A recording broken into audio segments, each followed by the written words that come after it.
Прямая линия с главой Сосногорского района Сергеем Дегтяренко, организованная общественной приемной главы Республики Коми по Сосногорскому району, позволила 14 жителям муниципалитета задать свои вопросы, так сказать, напрямую, без посредников.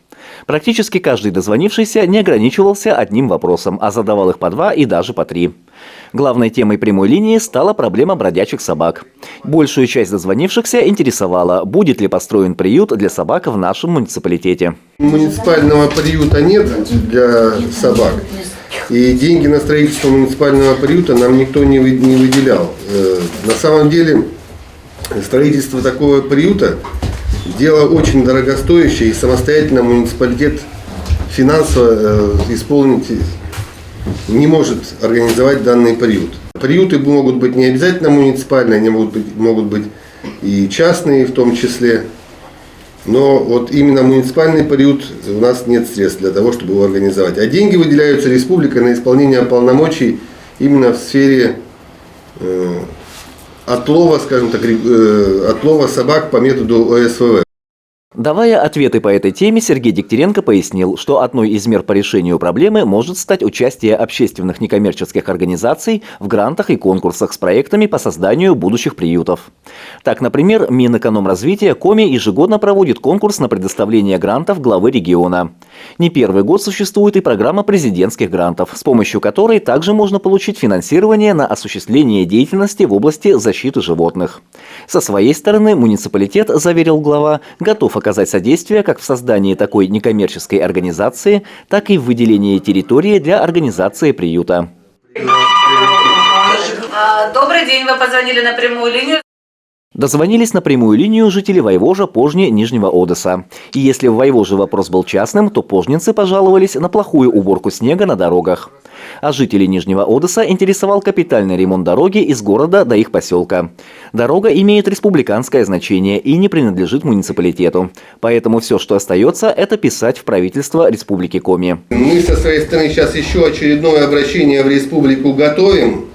Запросим сроки, если в планах перспективных и на какой год капитальный ремонт этой дороги.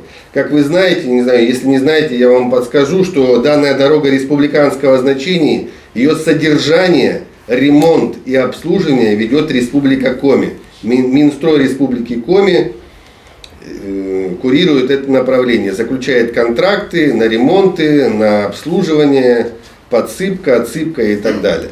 По срокам с ними уточнимся.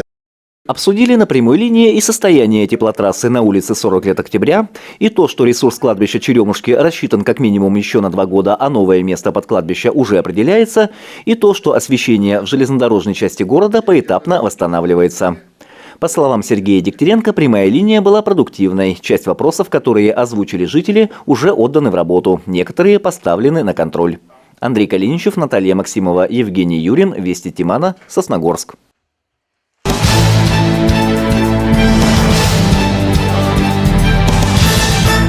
Уютный зал библиотеки, гитара и непринужденная обстановка. Вот все, что нужно, чтобы организовать квартирник.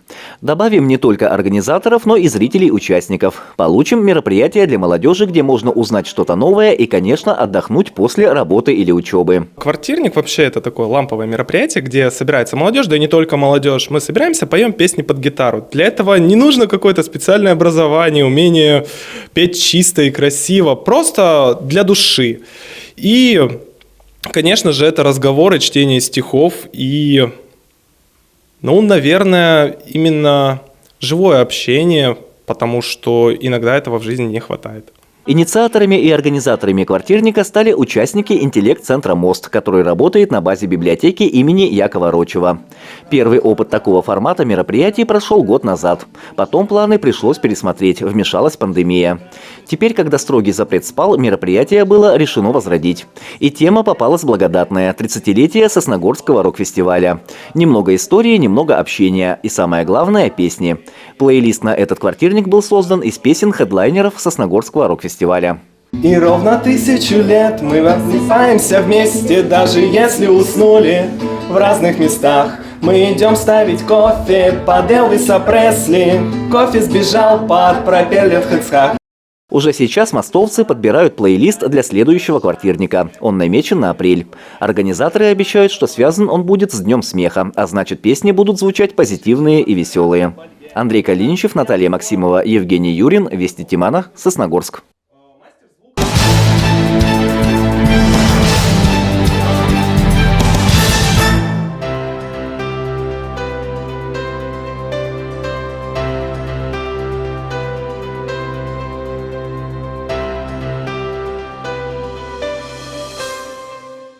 Родился я, значит, в Русско-Печорском районе, село Покче.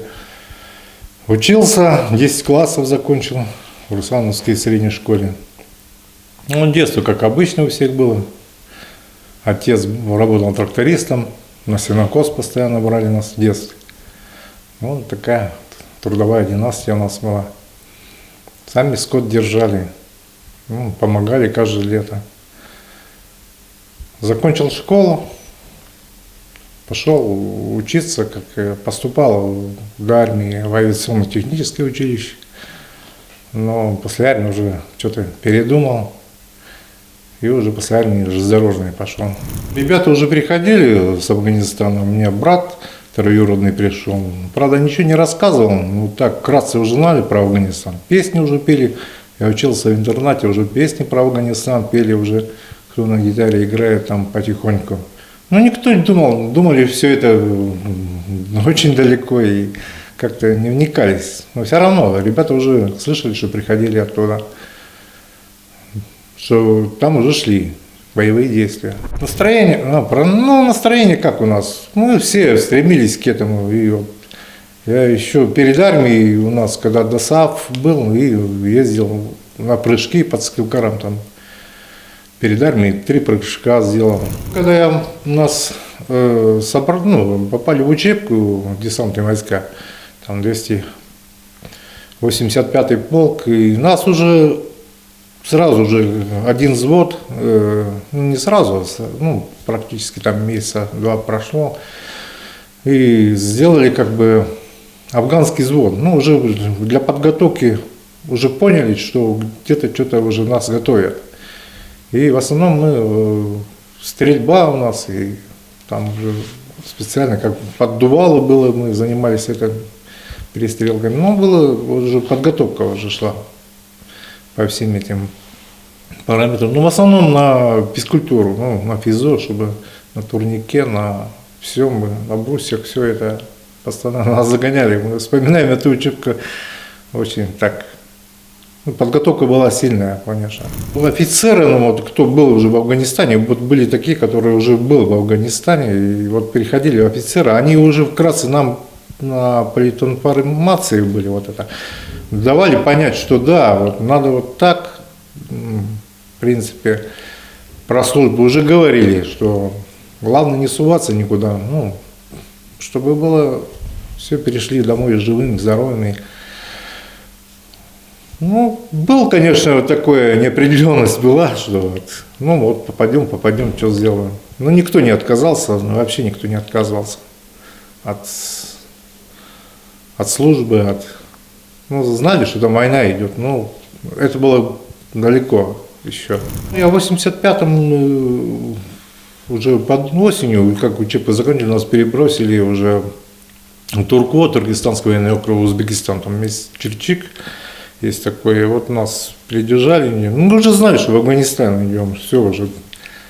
Нас как бы так-то подготовили морально, так, ребята, держитесь там, не высовывайтесь никуда, берегите себя. Мы так-то, кто подшучивался, кто попали. А когда к самолету уже подходили, и, там в аэропорту, и выходили уже дембеля, уже кто отслужил, кто на костылях, кто это, уже там какой-то уже был такой мандражок, немножко волнение и все это. Неужели там что-то так серьезно? Мы же не знали уже. Выходили ребята уже с орденами, медалями, там, мы на них смотрели, как, думаю, неужто там такое, война идет. Как-то было такое, что боевые действия идут, никто же не знал, что там такое. Еще не говорили раньше так сильно. неизвестность была еще такая. Ну, потом, когда уже в часть попали, уже служил в Гордезе, 56-я десантно-штурмовая бригада. Вот там уже конкретно уже рассказывали, ну, кто-то уже старослужащие что-то рассказывали, все это, что да, на самом деле тут не шутки. Сразу-то молодых не брали нас на операции, потому что надо было подготовить человека вообще морально и физически, и опять же адаптация это шла. Там же все равно в горах высота, у нас часть стояла города Гордез, ну там на высоте там. И все равно надо было привыкнуть к климату. И вот нас пока молодых мы не брали, ну пока были молодыми, нас и не брали сразу на боевые. Нас подготавливали там, на стрельбы, возили постоянно, потом пристреливали, все там это. Пока к своему автомату привыкнешь уже. Там, ну утром, как обычно, физкультуры, там это, зарядки, все это, пробежки. Ну понимали, что да, надо физически быть развитым. Я маме писал, что ну попал, ну я же, нам сразу сказали, пишите правду, потому что узнать еще хуже будет. Ну, писал, что да, служба у меня такая караульная, ну там охраняем там часть, там. Вот. Она-то практически не знала, я сперва письмо написал, приезд Гордеза, она говорит, она откуда-то знает, где это Гордез, потом кто-то ей подсказал, где, говорит, это же Афганистан, а она просто стояла в магазине, была в шоке, как это Афганистан, он про Афганистан вообще ни в одном письме еще не писал, там несколько писем мне получил, а я все служу в Гордезе, а я не говорю, какая страна.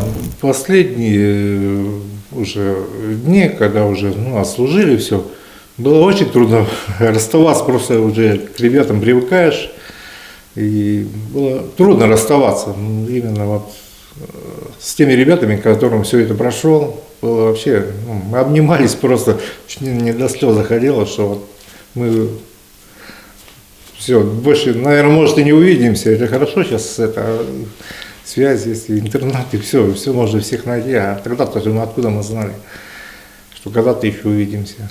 Вот. Так было тяжело, конечно, расставаться. Сейчас поддерживаю, я уже почти нашел и командира роты, и заместителя командира роты, замполита роты, ну, ребят, которым со взвода, с роты, ну, нашел уже очень много ребят.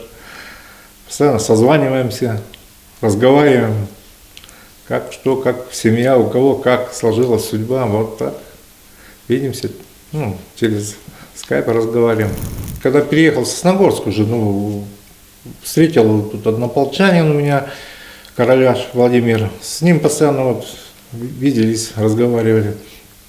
Ну как, поначалу было тяжело, конечно, первые, может, года два вообще каким-то молчаливыми были, потом как это, ну это, ребята сказали, это бывает, первый год там молчишь, потом прорвет, и это самое нормальное, пойдешь в колею и все. Главное не уходить в себя, ну, а потом учеба, работа, семья, и уже как-то легче становится. Молодежь, конечно, слушает все, но в основном говоришь, чтобы больше физически занимались, и вели такой нормальный образ жизни, чтобы призвали, если мало ли что какой-то, чтобы они были уже готовы. Ну, не дай Бог, конечно, чтобы повторить нашу судьбу, вот это молодежи. Это я бы не хотел, чтобы они повторили нашу судьбу. Вот это. Мои же дети, внуки, чтобы мир на земле вообще было везде.